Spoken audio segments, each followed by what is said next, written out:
Greetings, comrades. This is Andre Agatus Desjardins for another to be determined Crack-a-Pack. What? Oh, sorry, Theros Beyond Death. Not to be determined. We're going to see TBD. Alright, we got a human soldier and a planes. Fantastic. Alright. First up, Sun Main Pegasus, 1 right, 3 colorless for a 2/3 flying. And for a white and a colorless, you can gain vigilance and lifelink until end of turn. It's a C, it's fine. I mean, the fact it flies, I'd probably take it over something like another 4-drop. The activated ability is gravy, but not always particularly relevant. With the good removal, it's not like you want to put an enchantment on him and then Vigil lifelink, because it's going to get Dreadful Apathy or something awful. But, see, it's fine, it's playable.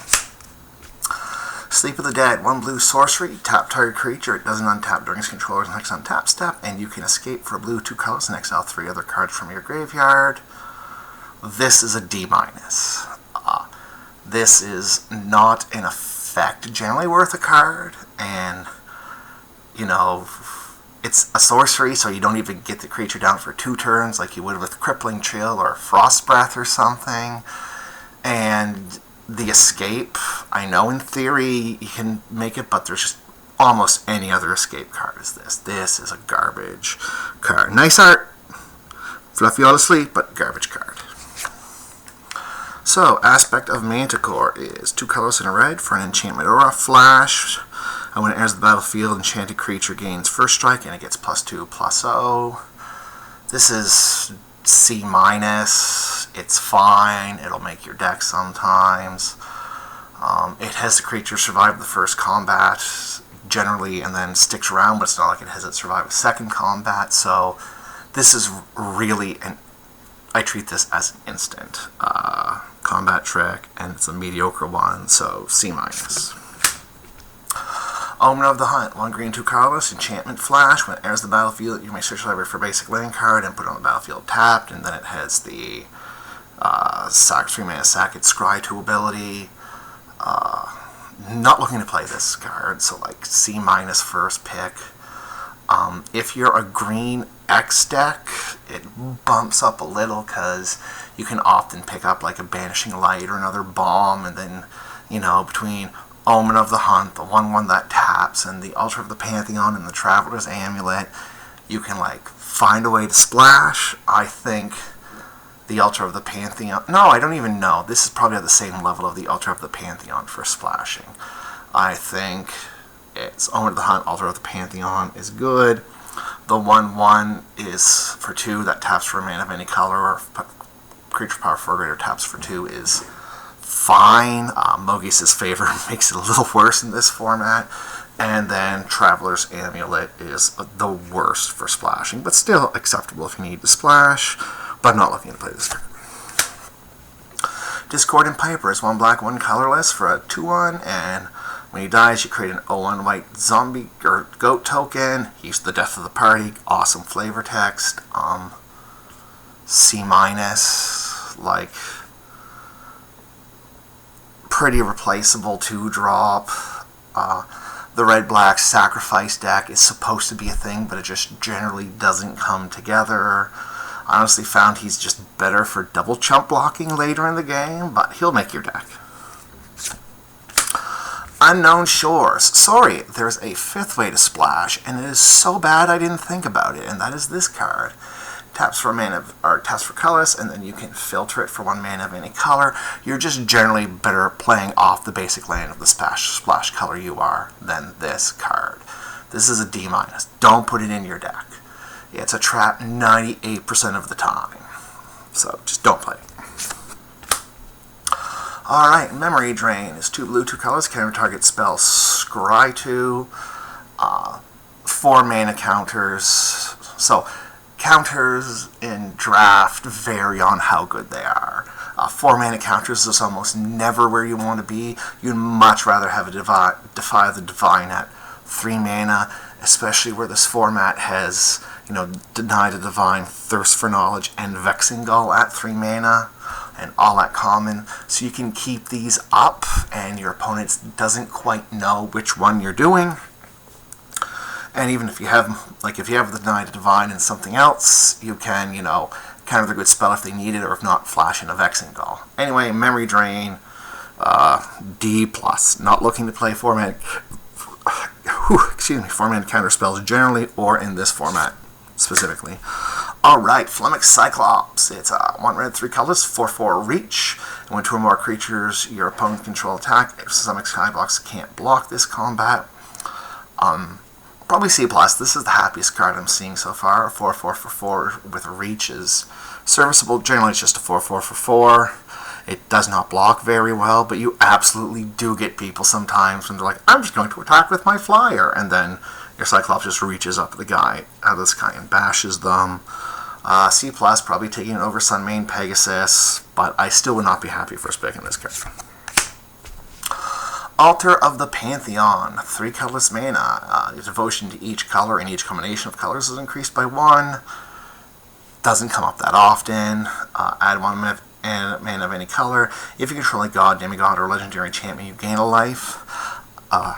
This is a C-. I would only play it if I'm splashing for a color or really need a 3-mana ramp.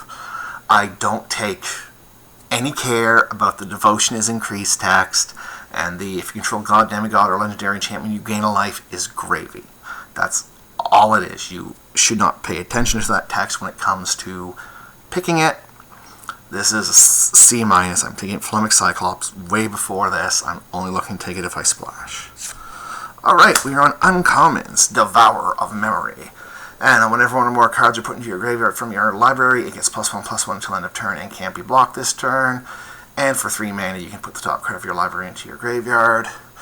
This is like a C-, B- in the blue-black decks. If you're in blue-black, you're probably going to take this over almost everything. Like all the other commons and uncommons. I shouldn't say that. All the other creature commons and uncommons. Because it's a good way to be a finisher, and it does help your escape a little bit, though that's really too expensive to what you're doing. But this isn't powerful enough to make me first pick it over just another solid card. Though none of these cards are actually really solid cards, so maybe I will think about it for the discussion. But I'm not looking forward to first picking this if I have to. Alright, next up, Sensient Petitioner. Sensient Petitioner is 1 colors, 2 green for a 2/2. When it enters the battlefield, you gain life equal to your devotion to green, so you gain at least 2 life. This, I think, can see playing constructed, but it's not a super great limited card. It's a C. The 2 green pips means you might not even get to cast it on turn 3 all the time. 3 mana 2/2 isn't that. It's very bad for limited. And sometimes you gain some life out of it, but life isn't as important in limited as in other formats, so I'm not looking to first pick this. Yeah, no, not looking for this one. Alright. Sea God Scorn is 2 blue, 4 colors for sorcery. Return up to 3 target creatures and or enchantments to their owner's hand. C-. It's really expensive. The blue isn't really super tempo-y in this. You have to specifically want this for a reason. Now, if your opponent is playing lots of auras, you can bring this in, because sometimes just bouncing a creature, 2 creatures with 2 auras on them, kind of gives you the card back, but I wouldn't want to first pick this. I'm going to put it in my sideboard and look to bring it in, and it's probably not going to be put in. Can I say this pack is awful? Alright. The rare is Enigmatic Incarnation. It's a blue, green, 2 colors. At the beginning of your end step, you may sacrifice another enchantment. If you do search your library for a creature card with CMC equal to 1+, the sacrifice enchantment is converted to mana cost. Put your card on the battlefield and shuffle your library. This is hard. I think in turning enchantments into creatures is good, but the fact it's not less than or equal to means you have to remember the contents of your deck. A lot of the green enchantments you want to... A lot of the like a lot of the enchantments, like Ichthyomorphosis, you want to stick around. Like I'd super happy trade a Sensient training for some 3-drop. That's fine.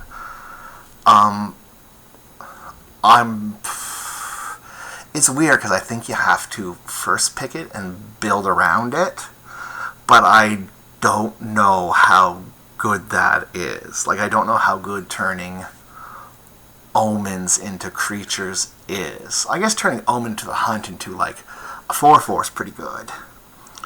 I really don't know. I'll give it a build around like B-. Just for the lulls, I'm taking it. Like this is what I'm taking because I think it'd be super fun to try and build around this card and take a bunch of like Omen of the Hunt and then forecasting cost creatures. But I don't know. I really don't know how good this card is. But I mean, this pack is fairly weak.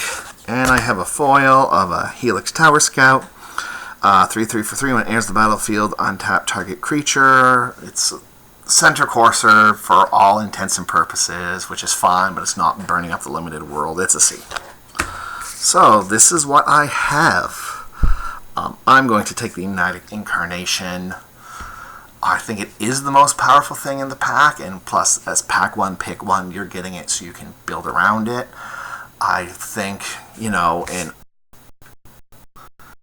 have, like, if this is pack 3, and even if you're in green-blue, you might not want to play this card, but I'm going to give this card a try. So I'm actually going to open a 3rd pack, because these packs have been super disappointing. So this is Andre Desjardins signing off.